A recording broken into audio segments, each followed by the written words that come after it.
Israeli বাহিনীর সাথে প্রতিরোধ যুদ্ধ অব্যাহত রেখেছে ফিলিস্তিনের স্বাধীনতাকামীরা।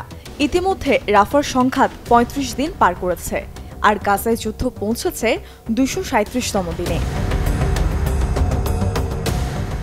রবিবারও অবরুদ্ধ গাজার বেশ কয়েকটি ফ্রন্টে ইসরায়েলি বাহিনীর বিরুদ্ধে অভিযানের ঘোষণা দিয়েছে একাধিক ফিলিস্তিনি প্রতিরোধ গোষ্ঠী। এদিন আল কাসম ব্রিগেডের মর্টার ইউনিট দক্ষিণ রাফার টেল আল সুলতান এলাকায় অবস্থানরত ইসরায়েলি বাহিনীর ওপর হামলা চালায়।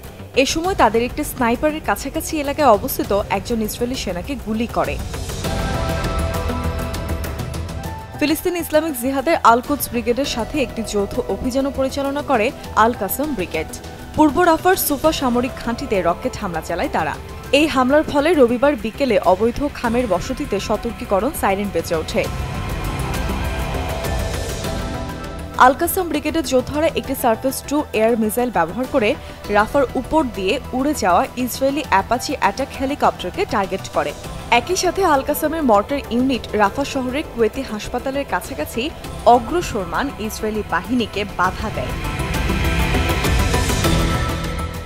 এছাড়া আল কুদস ব্রিগেডের মর্টার ইউনিট রবিবার সকালে তাল জারাবে অবস্থানরত ইসরায়েলি বাহিনীকে লক্ষ্য করে প্রচুর পরিমাণে শেল নিক্ষেপ করে।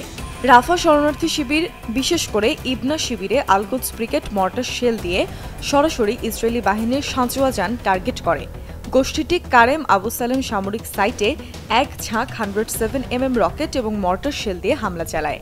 সাইটটি দখলদার বাহিনী রাফা ঘাঁটি হিসেবে ব্যবহার করেছিল।